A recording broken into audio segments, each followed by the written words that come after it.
A Day of My Life, Part 4.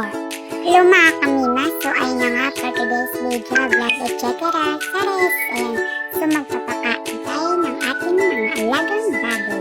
So ayun na nga po niya, ang mga pagkain nila, ay mga vitamins, and food figure out, yan.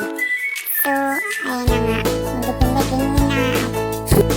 At ayun, magbobota na siya, at ayun yung mga alaga nila, Tiyo at Tia, mga baby baboy.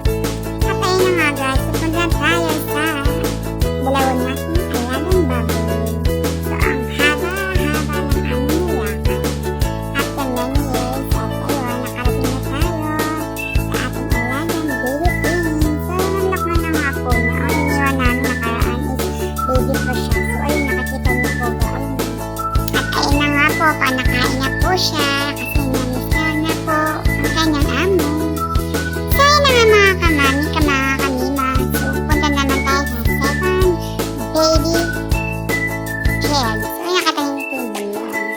Kaya hingal na ako dyan guys. Sobrang layo. Charot. Malapit lang po siya. Kung titignan nyo lang sa camera is malayo pero malapit lang talaga. Hassle pero perfect. Ayun na po yung isa namin alaga. Papakainin na nga. And ayun na nga yung kalabaw. So, tuwak mo kami na mabilis. Kasi nga diba, pag ang kalabaw nakakita ng pula na damit is galit.